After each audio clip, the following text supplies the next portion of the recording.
Kemenangan dari Tuhan selalu menjadi bagian kami pagi hari.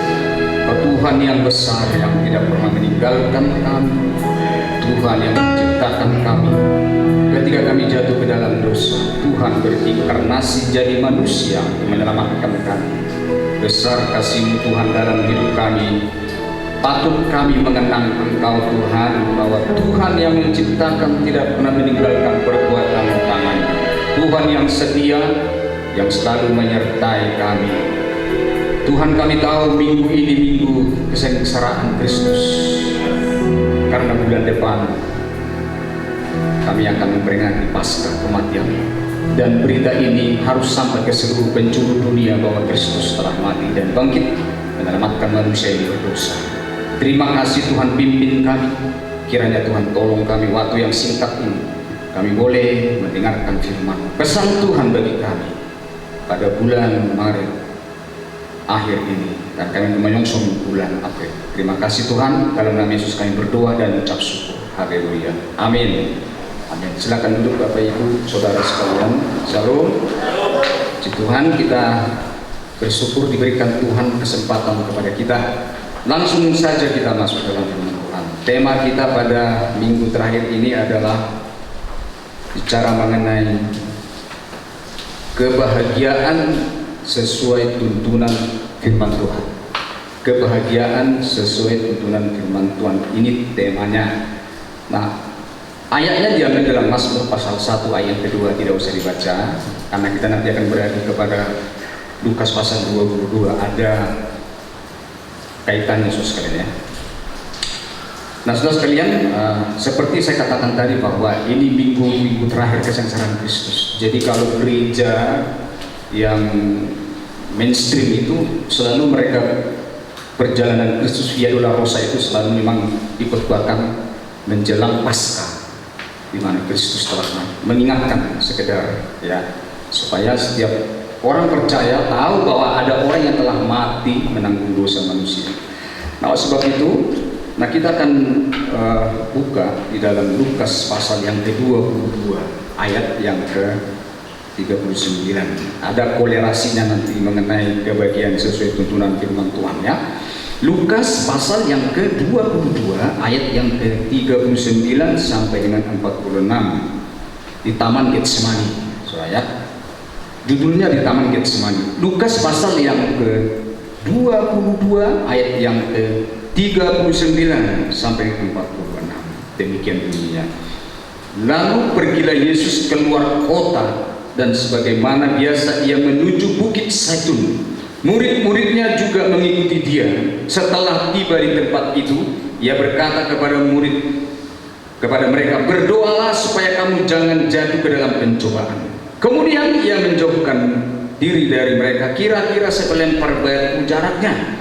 Lalu ia berlutut dan berdoa, katanya, ya Bapakku, jikalau engkau mau, ambillah cawan ini daripadaku, tetapi bukanlah kehendakku, melainkan kehendak-Mu yang terjadi. Maka seorang malaikat dari langit menampakkan diri kepadanya untuk memberi kekuatan kepadanya.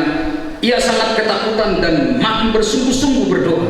Peluhnya menjadi seperti titik-titik darah yang bertetesan ke tanah.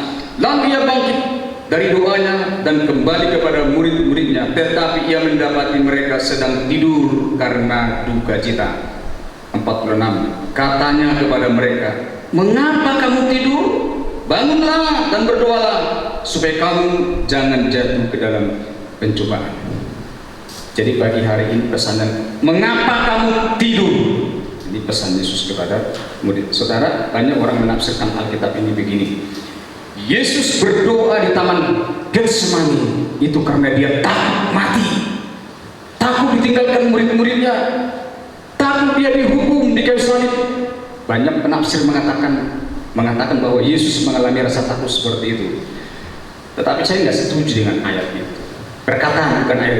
Perkataan orang yang mengatakan bahwa Yesus takut mati, takut karena minum cawan, gitu ya, takut karena apa, menderita, takut karena disiksa, takut karena diludahi, takut karena ditolak atau dicambuk.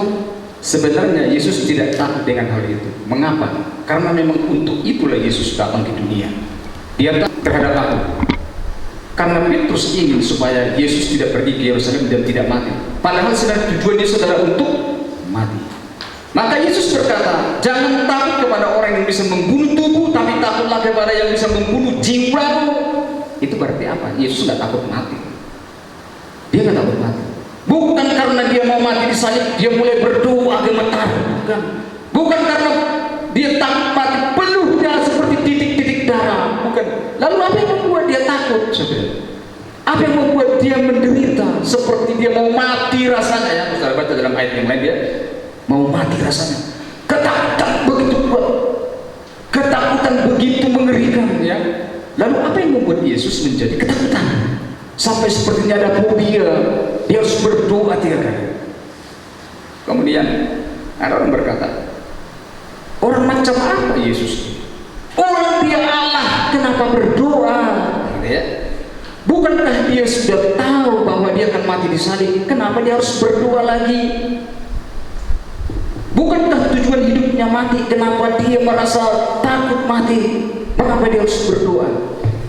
Saudara tahu ya, dia Tuhan selalu berdoa. Dia pencipta langit dan bumi selalu berdoa. Bahkan ketika dia datang ke dunia, Tritunggal, Allah Bapa, Allah Anak, dan Allah Anak, Allah Bapa, Allah Roh, dan Allah berunding tentang bagaimana dia datang ke dunia. Dia sudah tahu semua. Bapaknya tahu, Roh Kudus tahu, Yesus juga tahu bahwa dia harus datang ke dunia dan dia harus mati di salib dan bangkit pada hari yang ketiga untuk mengalahkan maut.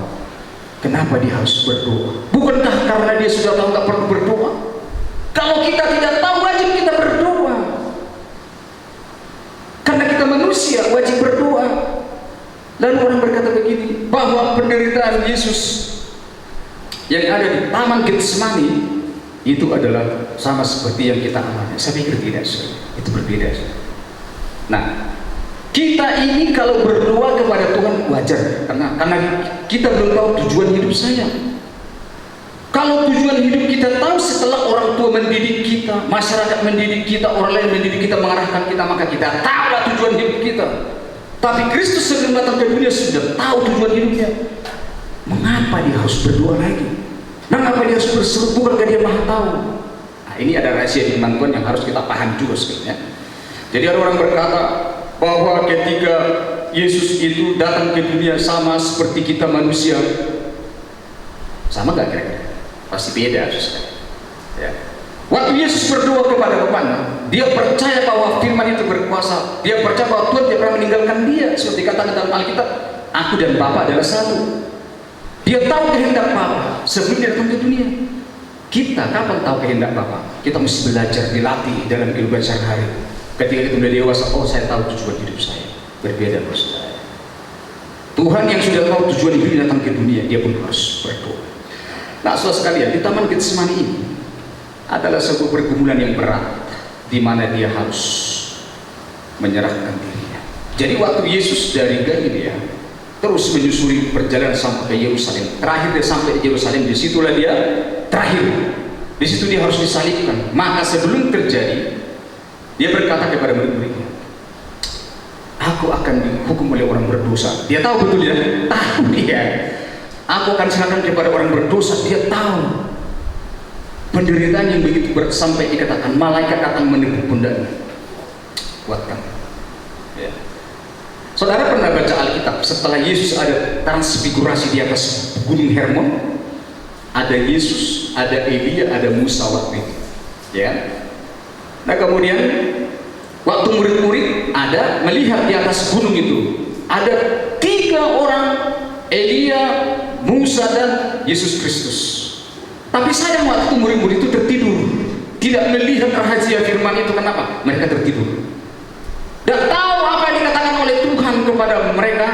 Peristiwa itu mereka tertidur, saudara. Di Taman Getsemani itu mereka tertidur, murid tertidur. Nah saya berharap jangan ada saudara tertidur ketika mendengar khotbah. Saudara rugi, saudara. Saudara rugi kalau dengar khotbah tertidur. Karena begitu saudara tertidur, Tuhan bisa bicara di situ, saudara kehilangan firman Tuhan. Nah waktu murid bersama dengan Yesus transfigurasi di Gunung Hermon, ada rahasia yang besar. Ada Musa di situ, adalah Nabi membawa bangsa Israel yang menerima Taurat itu dari Allah sendiri.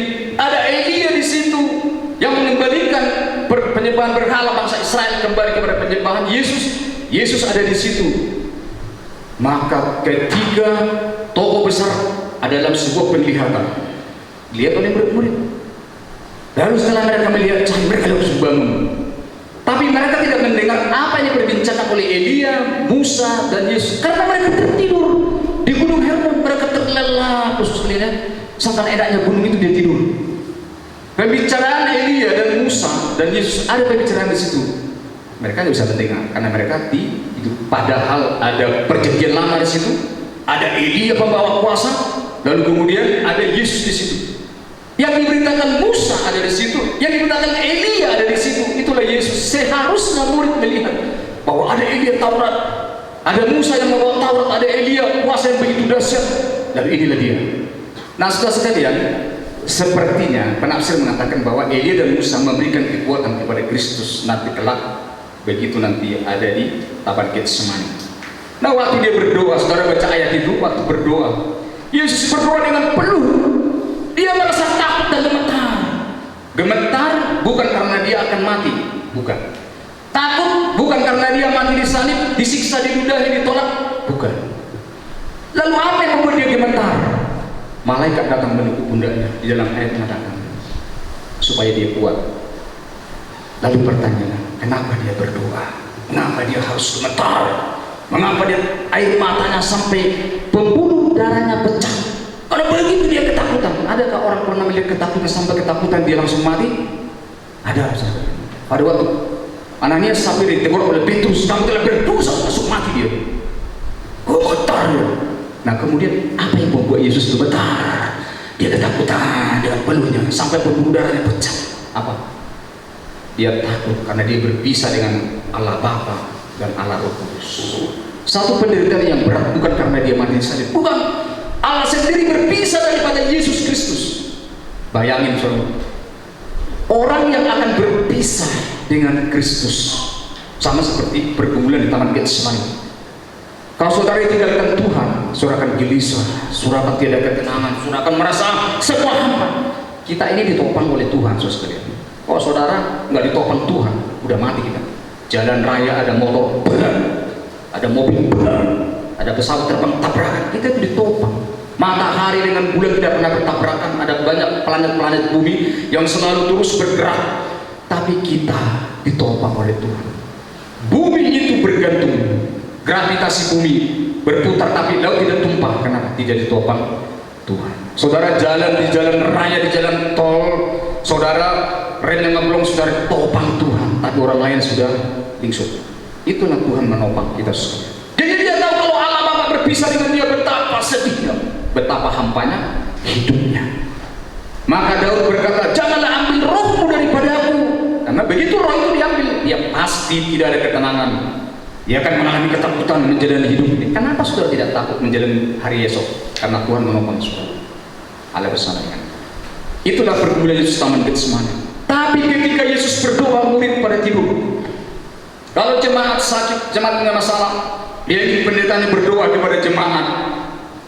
Tapi berapa banyak saudara mendoakan hamba Tuhan? Berapa banyak saudara mendoakan pendetamu? Pernah nggak? Saudara disuruh berdoa, Yesus berdoa dengan para murid, diajak, tertidur mereka. Tapi begitu Petrus, ya, sampai pada waktu di Taman Getsemani pun Yesus berdoa kepada Petrus, aku berdoa supaya imanmu tidak luntur. Saudara sekalian, pada waktu saat ini Tuhan mengharapkan murid berdoa bersama dengan mereka di Taman Getsemani. Itu mereka tertidur, saudara. Mereka tertidur. Yesus sudah berdoa terus memohon kepada Bapaknya. Dengan peluh dia berdoa, tapi murid pada tertidur. Jadi murid itu ada dua lapis. Yakobus, Yohanes, dan Petrus adalah satu murid andalan, dan mereka di kitab Matius pasal 26 mereka disuruh tinggal di sini sebagian murid, lalu yang 3 orang dibawa sama Tuhan Yesus Taman Getsemani berdoa. Nah, Yesus berharap ketiga orang ini bisa berdoa memohon, tapi apa yang terjadi? Mereka tertidur. Mereka nggak peduli tentang Yesus sudah berdoa bermalam-malam Taman Getsemani. Nah, renungan kita pada siang hari ini judulnya, mengapa kamu tidur? Saudara tidur boleh nggak? Boleh. Pada waktu Adam diciptakan, dia tertidur. lalu diambil dari rusuknya Hawa, maka diciptakan. Tuhan menginginkan kita juga bisa tidur. Tidak salah kalau kita tidur, ya. Tapi mengapa kita tertidur? Arti kata mengapa itu berarti ada sesuatu hal. Kalau kita lihat dari bagaimana Petrus, ya, para murid-murid berdoa, di situ dikatakan Yesus mengatakan, mengapa kamu tertidur? Saudara sekalian, tidur bukan hal yang salah. Tidur itu penting. Justru kalau kita tidur, menurut dokter kita makin sehat. Yang pertama adalah mengapa kamu tidur? Itu perkataan Tuhan Yesus kepada murid. Yang pertama, boleh tidur, tapi sebelum saatnya tidur, jangan tidur. Ya. Tidur boleh, tapi sebelum saatnya tidur, engkau tidak boleh tidur. Saatnya Yesus berdoa di Getsemane, saat berdoa mereka tidak boleh tidur, karena itu bukan waktu tidur, itu waktu berdoa. Waktu ke gereja bukan waktu tidur, waktu berdoa. Ada waktu di mana kita tidur. Belum saatnya kau tidur, tidak boleh kau tidur. Contoh begini, Mama bilang, nah kompor, Mama lagi nyalain kompor. Kemudian nanti 5 menit lagi kamu matiin kompornya. Mama mau pergi dulu Aris. Anaknya bilang, siap Ma. Oke. Pergilah mamanya. Anaknya lagi tidur. Dia baca-baca nunggu 5 menit, masih 5 menit. Dia tertidur, saudara. Tertidur karena baca waya kelamaan tertidur. Setelah mamanya pulang dari arisan, rumah sudah rata dengan tanah, alias kebakaran. Habis semua, rumah kebakar, anaknya juga kebakar karena gosong, karena kompor meledak, lalu terbakar semua. Lalu mamanya menangis. Nah, itu artinya jangan tidur sebelum waktunya tidur. Ada waktu kita di mana kita bisa tidur, ada waktu di mana kita tidak boleh tidur. Tidurlah pada waktunya tidur. Karena ketika tidur itu orang tidur, bagaimana orang tidur ya? Kalau tidur itu seperti seorang bapak, ya. Dia tidur, kemudian dia berhalusinasi, dia bermimpi, dia dibawa ke tempat istana yang paling mewah. Dia duduk di situ dengan anak-anaknya semua. Wah, dia menghayal dalam tidurnya, dia mimpi. Wah, luar biasa indahnya hidup ini. Padahal dia lupa bahwa dia sedang bermimpi karena dia tidur di dalam gubuk bambu penderitaan. Begitu dia bangun, oh ternyata halusinasi. Karena saya mimpi. Itu orang tidur seperti itu. Orang tidur tidak tahu apa-apa. Orang tidur seperti dia itu seperti orang mati. Kalau kita bilang orang mati itu seperti orang tidur. Jadi ketika nanti sangkakala berbunyi akan bangun. Saya pernah tidur mulai jam 6 sore sampai jam 2 pagi gitu ya. Saya tidur dan nggak tahu apa yang terjadi. Nggak tahu apa yang terjadi. Kan sangkakala tidur. Seperti itu orang mati. Nanti begitu saja kali berbunyi, Alkitab mengatakan kitab Daniel, mereka akan bangun dari tidurnya. Oh, sudah bangun, padahal tadi tidur. Padahal orang bilang sudah mati. Jadi kalau saudara mati, tidak perlu ingat anak istri karena saudara tidur kok. Apa pernah saudara tidur ingat anak istri? Tak lupa semua. Tidur ya. Berapa lama saudara tidur di kuburan? Tergantung bagaimana malaikat datang nanti gitu kan. Jadi anak tidur itu lupa segalanya, lupa istri, lupa anak, segala dirinya juga lupa, dia tertidur. Itu namanya orang tidur suka berhalusinasi, suka bermimpi. Jadi jangan tidur sebelum waktunya tidur. Yang kedua, kalau orang bisa tidur berarti tidak ada pekerjaan penting di depan. Contohnya gini, kenapa orang bisa tidur? Karena tidak ada pekerjaan penting di depan. Paham maksud saya? Kalau saudara punya sesuatu pekerjaan bergumulan yang besar, pasti saudara nggak bisa tidur. Ini murid nggak tahu. Yang pertama tadi belum waktunya tidur, mereka sudah tidur waktu berdoa kok. Dan yang kedua tadi, mengapa mereka bisa tidur? Karena tidak ada pergumulan ke depan. Wah, dia sampai tidur pada pergumulan ya. Wah, orang yang tidak punya pergumulan paling enak tidurnya. Wah, tidur nggak ada, besok saya nggak khotbah ya, nggak ada pelayanan, tidur enak. Tapi coba kalau saudara ya ada pekerjaan ke depan, contohnya gitu. Besok saya mau naik pesawat jam 5 pagi. Berarti saya dari rumah jam 2 harus bangun, ya. Karena pentingnya itu, jangan ketinggalan pesawat. Waker dipasang, tapi yang dipasang jangan semalam disorot ke matanya. Karena dia jangan sampai ketiduran. Wah, itu nggak bisa tidur itu. Wah, dia pikir kalau saya ketinggalan pesawat nggak bisa tidur. Wah, disorot lagi ke matanya. Wah, nggak bisa tidur. Bagaimana mencari remote itu nggak akan bisa. Karena apa? Dia tahu ke depan dia akan Menunggu pesawat. Kalau pesawat terbang dia akan ketinggalan. Sesuatu yang besar terjadi di depan, maka dia itu kadang nggak bisa tidur. Kenapa banyak orang tidur? Nggak punya pergumulan ke depan. Hidupnya rata seperti biasa. Kalau saudara punya pergumulan ke depan, punya beban ke depan, masa saudara nggak bisa tidur? Ya, saya pernah mengalami seperti itu sekalian ya.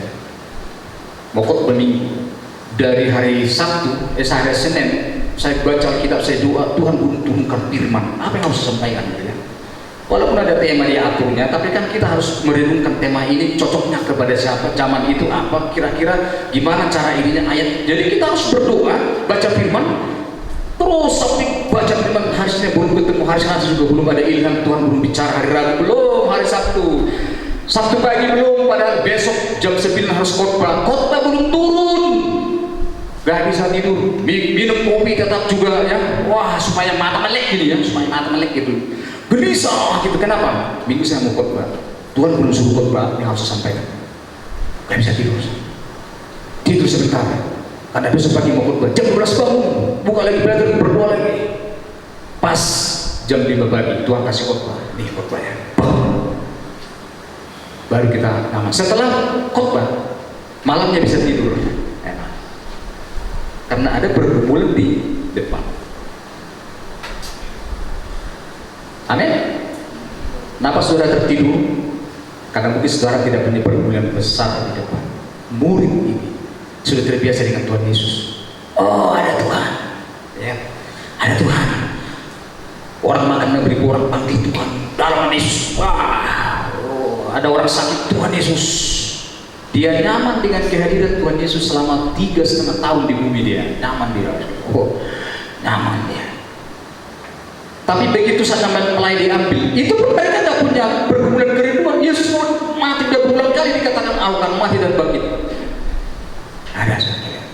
Tidak ada pikiran ke depan. Kenapa gereja tidur? Karena tidak ada visi ke depan, tidak ada pergumulan ke depan. Gereja maksudnya saudara, ya, tubuh ini adalah gereja. Kenapa saudara dikatakan tidur? Ya, karena tidak ada pergumulan yang penting di depan. Kadang-kadang Tuhan kasih pergumulan berat kepada kita supaya kita itu berdoa. Lalu kemudian yang terakhir, yang ketiga, ya.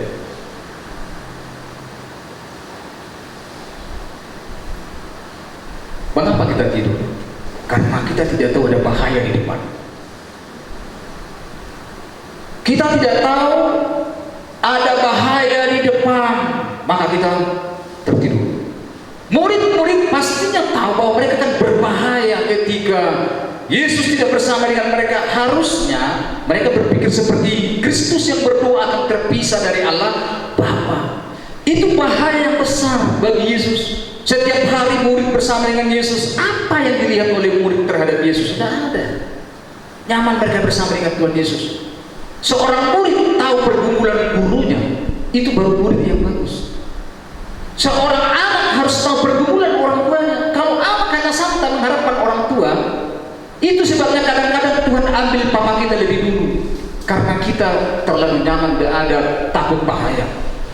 Kadang-kadang Tuhan izinkan kesulitan kepada kita supaya kita berdoa kepada Tuhan. Ingat Bapak Ibu ya, orang yang tidak pernah mengalami kesulitan, tidak pernah mengalami masalah, gak akan ingat Tuhan. Kapan anak terhilang ingat bapaknya punya kekayaan? Ketika dia pergi menghabiskan uang itu, dia terlantar, dia kelaparan, dia kadang makan bekas ampas babi, dia makan, baru dia tahu di rumah bapak banyak makanan. Kenapa aku harus? Kenapa bapaknya nggak panggil, hambanya panggil? Dari dibiarin, dibiarin sampai dia sadar. Tuhan genjot terus. Akhirnya apa? Tuhan ingin pujian, penyembahan. Kalau kita hidup enak, nggak akan penyembahan, saudara. Adanya di mall semua, ya. Tapi Tuhan kadang-kadang bikin kita supaya kita itu, Tuhan ingin kita itu. Pertanyaannya begini sekali. Kenapa seorang percaya Tuhan harus ada persoalan ini? Bukankah aku sudah baik? Bukankah aku sudah setia sama Tuhan? Di sana ada orang yang lebih jahat, hidupnya santai. Bro, Tuhan gak ada urusan dengan mereka, gak usah ngomong. Dia berurusan dengan kita pagi hari ini. Amin. Dia berurusan dengan kita, karena kita tidak mau kita anak-anak gampangan. Dia latih kita, dia uji kita, dikasih persoalan yang berat, ada bahaya di depan, diizinkan supaya kita berdoa. Tapi saya murid tidak pernah malah menemukan hal itu, saudara. Dia berjalan seperti natural aja, tidak ada sesuatu dalam pikirannya. Kalau Yesus meninggalkan saya bagaimana? Istri saya paling takut kalau saya tinggalkan dia, misalkan saya mati, dia takut kok. Ada bahaya besar. Kalau saudara sudah berpikir seperti itu saatnya kita harus berdoa. Kalau Tuhan izinkan sebuah guncangan dalam diri kita, tidak lain tidak bukan berdoa. Ya, saya mau kasih tahu ya. Apa Yesus berdoa gak berat hati? Apa berdoa Yesus? Para murid Yesus berdoa tertidur? Ya. Saudara tahu berdoa di Taman Getsemani, berdoa bukan pekerjaan yang gampang. Kalau saudara ingin tahu kualitas doamu, berdoa sendiri di rumah, jangan datang ke gereja. Oh, berdoa bersama-sama, yuk berdoa bersama-sama, ada doa. Kamu bisa berdoa puji Tuhan, haleluya. Tapi berdoa sendiri, bisa nggak? Saya jamin 1 bulan bisa nggak tiap pagi aku berdoa? Saya jamin. Aja ada bolong-bolongnya. Jadi waktu dia berdoa dengan bergumul, murid itu sebenarnya memang dia berdoa, maka Yesus bilang dalam Matius pasal 6, roh memang penurut, tetapi daging lemah. Kadang-kadang kita ingin berdoa, tapi daging ini. Ya, saudara kalau baca firman Tuhan satu perikop di Taman Getsemani, Lukas 22:39-46. Bukan kita saudara buka bis WA, wah sampai jam 1 siang gitu, wah Instagram 6 jam saudara matanya melek gitu ya. Saya juga begitu. Tapi begitu kita mendengar khotbah 20 menit ngantuk, atas pantat pikiran kemana-mana. Coba bayang, model seperti ini mau masuk surga, sulit sosoknya. Kalau kita masih dalam ranah seperti ini, kalau banyak dunia kita konsumsi, wah, yuk kesenangan, wah ya. Saudara, saya kasih tahu, Yesus menderita di mana? Di kayu salib atau di mana dia menderita? Sejak dia jadi manusia, dia sudah menderita. Kodrat dia manusia, dari Allah menjadi manusia. Kalau semua kasih gambaran begini, Allah, manusia, binatang. Kalau kita ingin tahu penderitaan Yesus, bagaimana dari Allah yang tidak terbatas, dia menjadi terbatas menjadi manusia, itu tidak gampang. Itu udah menderita sebenarnya, sejak jadi dilahirkan udah menderita. Nah kalau sebenarnya kalau kita ingin seperti Yesus, dari manusia menjadi babi, itu harus naturnya kan turun kan. Jadi natur Allah, natur yang kekal turun menjadi natur yang sementara menjadi 33 tahun. Rohnya dia ada di tubuh yang terbatas. Roh yang suci ada di tubuh yang terbatas selama 33 tahun. Dari kekal dia ya, menjadi terbatas. Aku tak menderita. Tapi kita dari manusia yang bisa menyembah Allah, manusia yang suci, kemudian kita turun menjadi babi, derajatnya turun sekali. Apa nggak sulit manusia jadi babi? Sulit. Bagaimana kita makan sampah di tempat sampah di tong, ya? Dia berkeliaran. Nah Yesus apa tidak berpikir jadi manusia itu dia menderita sebenarnya? Oh saya harus menderita. Tapi itulah kehendak Bapa yang harus dia lakukan. Tak sedikit pun kehendak Yesus dilakukan oleh dirinya, kecuali kehendak Bapa. Itu sebabnya Yesus sinkron dengan Tuhan, saudara sekalian. Apa yang dilakukan oleh Yesus bertentangan dengan kehendak Bapa? Tidak ada. Allah Bapa, Allah Roh Kudus, Allah Anak, mereka sama-sama satu natur, satu visi, tidak boleh dipisahkan. Kalau dipisahkan berbahaya, tak boleh terpisah, harus bersatu. Tapi satu di antara mereka, oknum itu harus datang jadi manusia. Dia harus meninggalkan naturnya itu, masuk kepada manusia yang terang. Itulah dia berdoa, gak mau ditinggalkan itu, sekali. Gak mau ditinggalkan, dia berdoa betapa. Nah, kalau kita nanti lihat waktu dia disalib, ada kata Eloi, Eloi lama sabachthani. Lalu orang Yahudi berpikir dia memanggil Elia. Waktu Yesus berdoa kepada Bapaknya, mengapa kau meninggalkan aku? Lalu orang Yahudi bilang, oh Yesus, Tuhan tidak menolong dia, maka dia memanggil arwah Elia yang sudah mati. Eli lama sabachthani.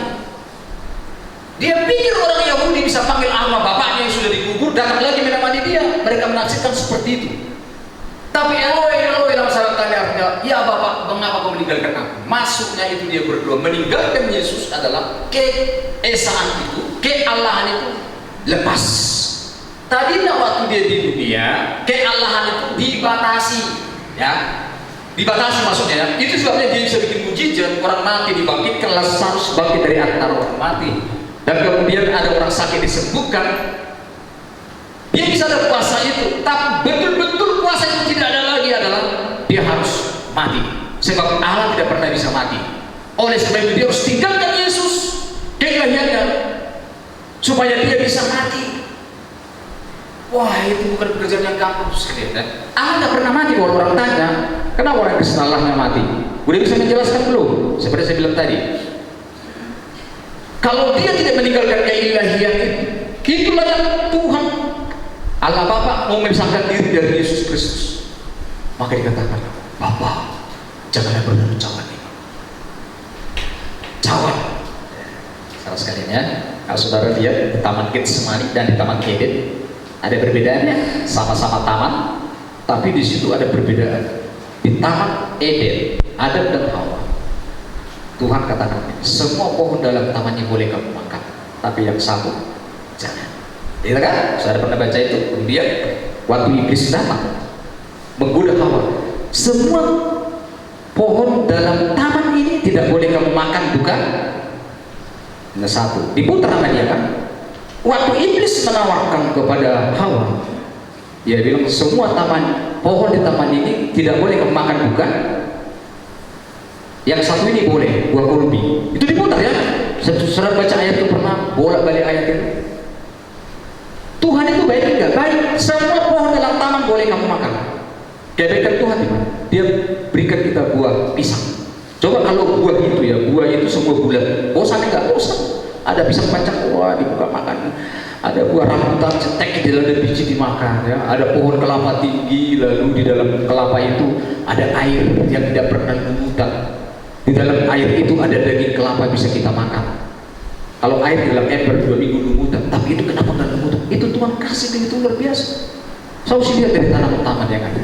Saudara makan belimbing, ya belimbing kan nggak boleh kan, ada kayak bintang dipotong, ini kasih semangka gula, di dalam ada yang merah. Pernah kita pikirkan itu? Bagaimana dia berikan Tuhan kepada manusia taman ini? Semua boleh kamu makan, nggak ada yang tidak boleh, hanya satu. Ya, tapi diputar oleh iblis, semuanya tidak boleh kamu makan juga. Dan Tuhan berfirman, tidak, semuanya boleh kami makan, yang satu ini tidak. Tapi setan ingin memberikan buah kulbi itu kepada dia, buah pengetahuan banyak cara. Di Taman Getsemani cuma satu yang boleh dimakan. Di Taman Eden bicara mengenai makanan, semua buah boleh kamu makan.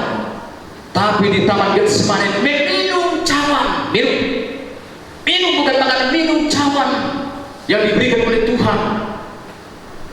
Hanya satu yang boleh diminum, minum cawan.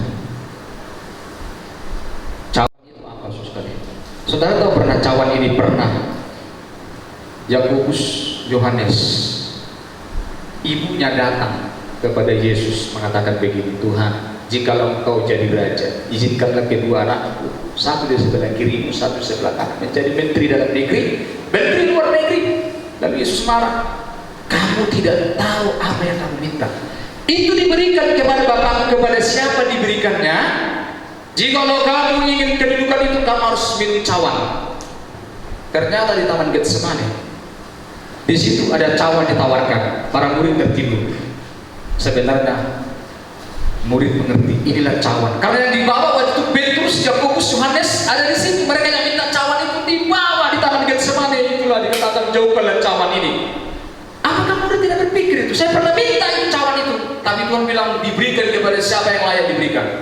Tapi mereka tidak nangkap. Seandainya mereka nangkap bahwa Yesus jauhkanlah cawan ini, mereka harus tahu yang mereka minta kemarin di Matius pasal 10 itu, saudara. Oh, inilah cawan beneran. Tapi mereka tidak tahu, mereka tertidur, tidak pernah matanya melek. Nah, saudara sekalian, itulah jawabannya kenapa Yesus harus mati. Dia harus ditinggalkan oleh Allah. Allah Bapa, Allah Roh dengan Yesus itu sinkron. Tidak pernah Yesus melakukan sesuatu di luar kehendak Bapa. Selalu dikatakan kehendak Bapa. Ya. Saudara lebih banyak melakukan kehendak Tuhan atau kehendak sendiri? Ya, saya juga lebih banyak bikin kehendak sendiri ya. Berapa persen dalam kehendak Tuhan? Saudara bisa cek itu saudara. Rendah. Maka Yesus berkata begini, waktu para murid datang kepada Yesus mengatakan, Yesus, kami mengusir setan. Apa yang dibilang oleh Yesus? Aku bilangin, saudara tahu arti ayat itu? Setan jatuh karena dia sombong. Murid mengusir setan, dia bangga. Tapi Yesus bilang, aku melihat setan. Begitu dia sombong bisa mengusir setan, menyembuhkan orang sakit. Yesus bilang, aku melihat setan iblis jatuh dari langit. Yesus mengingatkan mereka, jangan sombong, kamu akan jatuh seperti iblis. Ya, saudara baca ayat itu. Saudara kalau baca ayat, jangan hanya baca saja, renungkan ayat itu. Apa maksudnya Tuhan? Jangan lakukan. Semua firman itu firman yang luar biasa, yang tidak pernah berbicara sendiri, selalu ada kaitannya. Lalu Yesus bilang terakhir apa? Berbahagialah kalau orang tercatat di surga. Maka Matius 7 ayat 21 berkata, Tuhan, Tuhan, aku mengusir setan demi namamu, mengadakan mujizat demi namamu. Yesus bilang apa? Enyahlah kamu semua perbuat kejahatan, aku tidak mengenal kamu. Itu kata Tuhan. Jadi waspadalah. Jadi Yesus kenapa selalu berhasil dan sukses? Dia tidak pernah melakukan sesuatu yang didorong oleh keinginan-keinginan, tapi selalu sinkron dengan Bapa di surga. Dan saudara sekalian, mengapa orang tertidur? Yang pertama tadi, belum saatnya kau tidur, tidak boleh kau tidur. Kedua, kalau orang bisa tidur, berarti tidak ada pekerjaan yang penting di depan. Selalu orang kita punya pekerjaan di depan. Saudara pernah pikirkan jiwa-jiwa saudara tidur, jiwa-jiwa masuk neraka semua nggak mendengar Injil? Itu yang harus kita minta dari Tuhan. Seperti Paulus bilang apa? Aku merasa berhutang. Saudara, orang berhutang itu sebelum dia bisa bayar, dia bisa tidur, dia berhutang. Lagi dipikir seperti itu. Jadi Paulus memikirkan jiwa-jiwa. Cilakalah jika aku berkatakan Injil. Itu kehendak Tuhan. Terus kemudian yang ketiga adalah, kenapa kita tidur? Karena kita tidak tahu bahaya di sekitar kita. Kalau saudara tahu ada bahaya pas kita. Sekarang gereja Tuhan bahaya. 1 tahun dari, saudara pernah tahu ada saksi Yehova masuk terus menyelusup ke rumah-rumah door to door? Kan dia tahu pendeta nggak buka ibadah. Saksi Yehova berikan tayangan sekarang. Dia datangin saudara sekalian door to door pakai masker. Waduh. Selama 1 tahun mereka bergerak. Saudara nggak tahu kan? Di luar sana. Karena tertidur kita, tertidur kita saudara sekalian. Gereja besar semua nggak bisa ada ibadah. Saksi Yehova Mormon berkeliling terus, nari terus. Kan yang dilarang cuma kumpul-kumpul, 2-3 orang berkumpul kan dalam namaku. Itu sebabnya waktu corona mungkin belum terjadi, Yesus sudah bilang kok 2-3 orang berkumpul dalam namaku, aku hadir. Pakai masker. Bikinlah 2-3 pakai masker. Apa salahnya? Kita nggak pernah tahu itu bahaya, karena kita bahaya corona doang. Nggak tahu jiwa-jiwa itu diseret oleh Mormon dan saksi Yehova. Masuk mereka saudara sekalian. Nah ini penting. Kita tertidur kita terlalap dengan corona, terlalap dengan aturan pemerintah. Maaf, bukan saya menantang ya. Kita memang boleh berkumpul, tapi cuci tangan, pakai masker, jaga jarak. Ini bahaya. Masuk mereka terus dari gap saksi Yehova, bawa payung. Jarak 1 meter nggak bisa ngobrol. Menyesatkan orang Kristen, membawa orang-orang Kristen yang percaya Tuhan jadi tidak mengenal. Maka dia berkata, kalau Yesus Allah, kenapa dia berdoa? Itu senjatanya. Kalau Yesus Allah, kenapa dia harus berdoa? Berarti dia bukan Allah, dia manusia. Habis sudah. Habis sudah. Kalau udah diserah begitu. Tapi saya percaya kita di sini semua dipimpin oleh Tuhan. Amin. Kiranya Tuhan memberkati kita pada hari ini. Mengapa tertidur? Yang pertama tadi, belum saatnya kau tidur, tidak boleh kau tidur. Saatnya dengar firman Tuhan, saatnya beribadah, jangan kau tidur. Yang kedua adalah, kalau orang bisa tidur berarti tidak ada pekerjaan yang penting di depan. Kita semua pekerjaan penting, ada jiwa-jiwa dan sebagainya. Yang ketiga, karena kita tidak tahu bahaya di sekitar kita, makanya kita tertidur. Ingat, bahaya di depan kita begitu besar. Bangunlah, bangkitlah, bangunlah jiwamu. Amin. Mau saudara bangun dari tidur? Amin. Mau saudara bangkit dari tidur? Mari kita berdoa. Bapa di surga, terima kasih. Firman-Mu pagi hari ini menolong kami supaya kami bangun dari tidur. Karena Tuhan, memang kami perlu tidur, tetapi belum saja tidur kami tidak boleh tidur. Ada saja di mana kami harus bangun. Tuhan, kami seringkali Tuhan tidak tahu ada perbedaan yang penting di depan sehingga kami bisa tertidur. Tapi hari ini Tuhan, ada hal yang penting di depan. membuat kami tidak bisa tidur. Dan juga Tuhan, seringkali kami tertidur karena tidak tahu ada bahaya di depan. Tapi oleh sebab itu Tuhan, kami percaya jikalau cawan itu yang Bapa berikan kepada Kristus untuk menyelamatkan kami, mengampuni dosa kami. Jikalau cawan itu Tuhan adalah kehendak Allah, maka Yesus berdoa tetap dengan kehendak daripada Allah. Bapa di surga, terima kasih karena kalian mengalami kesulitan dalam hidup ini. Kadang kami yang sepantasnya tidak menerima cobaan dan ujian ini, tapi Tuhan berikan kepada kami pula cawan sukacita ada di dalam. Kami bersyukur kalau kami ditaruh di depan ada bahaya, supaya kami berdoa terus. Yang Tuhan inginkan adalah komunikasi berdoa bersama dengan Bapa di surga. Tapi kadang-kala kami terlalu nyaman, tidak bisa kami Tuhan berkomunikasi dengan Tuhan. Kami banyak berkomunikasi dengan dunia, banyak berkomunikasi dengan mammon dan harta dunia. Tapi Tuhan cemburu ingin kami berkomunikasi dengan-Mu ya Tuhan. Maka Tuhan izinkan sebuah persoalan yang berat. Jikalau Tuhan memberikan persoalan kepada kami tahu Tuhan berikan jalan keluar. Cawan itu yang diminum oleh Kristus, malaikat datang memberikan kekuatan menebus badan. Dan kami juga mengalami kesulitan yang besar, persoalan yang besar, tapi Tuhan memberikan kami kekuatan. Karena kami tahu Tuhan di balik itu Tuhan ingin kami menjadi manusia yang baru, manusia yang bisa dipercaya, manusia yang tahan uji, manusia yang betul-betul mencintai Tuhan dalam proses. Itu sebabnya Tuhan, setelah kami mengalami kesulitan, ada cinta mula-mula yang bangkit dari diri kami Tuhan.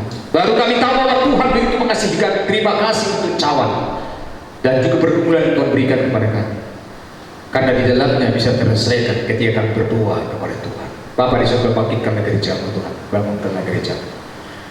Ayo berdoa supaya Tuhan terus menopang kami. Ayo berdoa supaya anugerah-Mu, pertolongan-Mu nyata dalam hidup kami. Terima kasih Bapa di surga, terpuji nama-Mu Tuhan.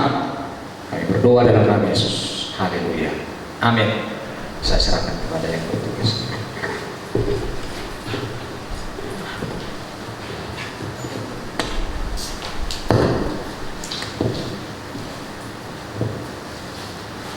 Saya mengundang Bapak Ibu Saudara, hari Jumat besok kita ada ibadah Jumat Agung dan minggu depan Minggu Paskah.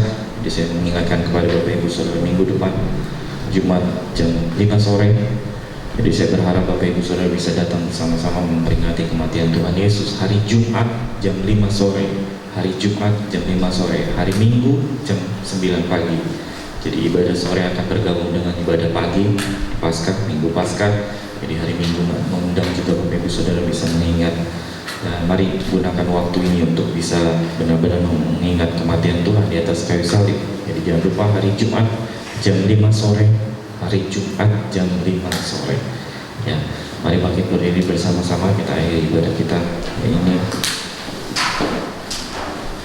Mari naikkan pujian yang terakhir yang kita sama-sama naikkan. Katakan dengan iman bahwa ya, saya punya Tuhan yang besar, sungguh-sungguh besar dan sanggup menolong kehidupan saya. Kalaupun seandainya kami tertidur, tapi kami punya Tuhan yang tidak tertidur.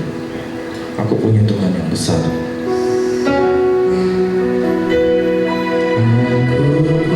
Yeah.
saudara untuk berdoa sebelum kita mengakhiri ibadah kita. Terima kasih. Mari naikkan ucapan syukur. Mari sampaikan pergumulanmu.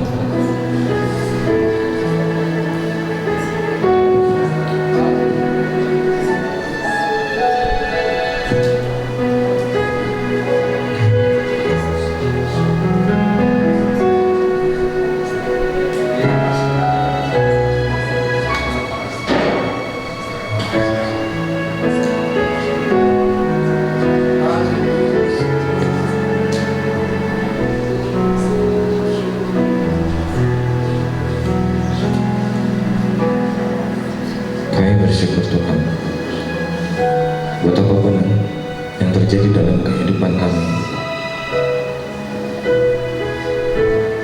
Kalau Tuhan izinkan terjadi ini semua dalam kehidupan kami, kami tahu Tuhan tidak akan pernah membiarkan kami. Kalau mungkin kami punya kesulitan ataupun pergumulan yang berat menurut kami,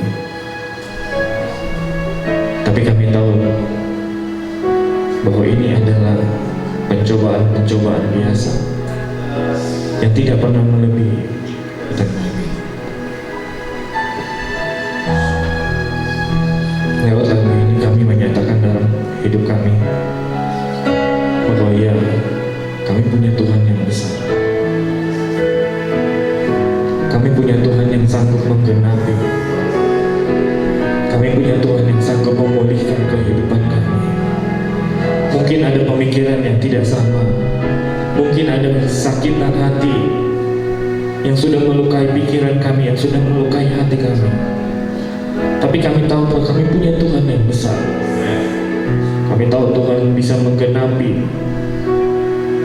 Kami tahu Tuhan bisa memulihkan.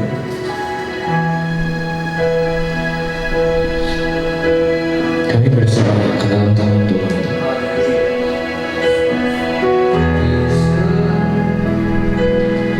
Kami menyerahkan hidup kami ke dalam tangan Tuhan.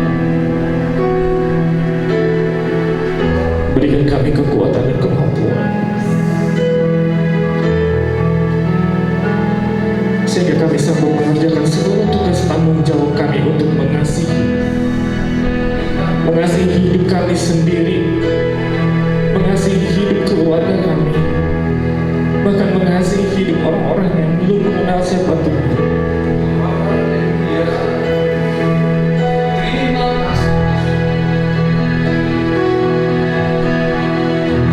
Mari naikkan pujiannya lagi, dan biarlah ini jadi doa dan perkataan iman kita hari ini.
dalam kehidupan kami.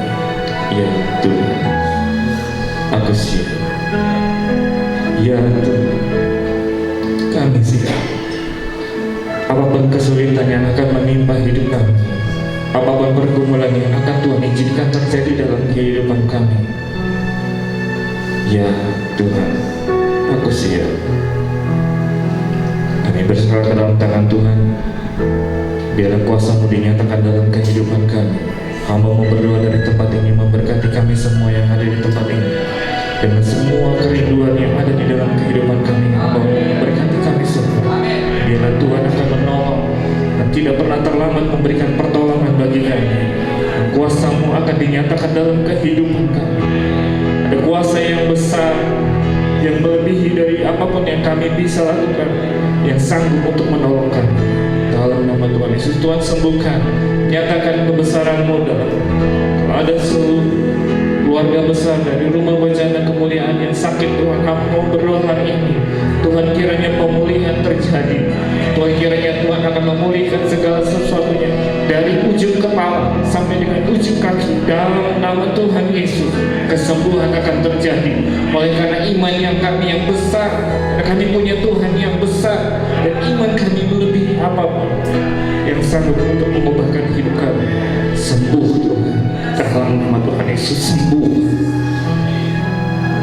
Pergumulan apapun, masalah persoalan dalam keluarga, keuangan, pekerjaan, usaha, apapun yang Tuhan izinkan terjadi dalam kehidupan kami, dalam nama Tuhan Yesus, pertolongan-Mu dinyatakan dalam kehidupan kami. Kami bukan lagi menjadi ekor, tetapi kami menjadi kepala. Kami menjadi pemimpin-pemimpin di antara kami semuanya. Kami adalah orang-orang yang berhasil oleh karena Tuhan. Dan kami nyatakan itu untuk memuliakan nama Tuhan. Dalam nama Tuhan Yesus, kami mau berdoa, meteraikanlah hidup kami jadi alat untuk hormat dan kemuliaan nama Tuhan.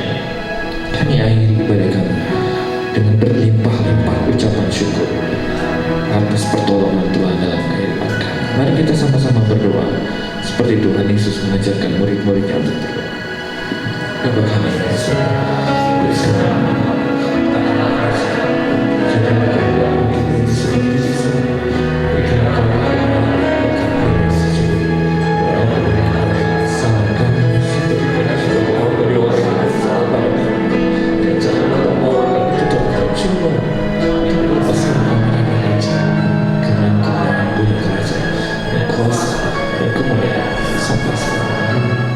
berkati orang yang mendengarkan firman Tuhan dan melakukannya dengan sungguh-sungguh untuk memuliakan Tuhan. Mari arahkan pikiran kita bersama-sama untuk terima berkat Tuhan. Tuhan memberkati engkau dan melindungi engkau. Tuhan menyinari engkau dengan wajahnya dan memberi engkau kasih karunia. Tuhan mengadakan wajahnya kepadamu dan memberi engkau damai sejahtera serta persekutuan dengan Roh Kudus mulai hari ini bahkan sampai selama-lamanya. Bapa, terima kasih.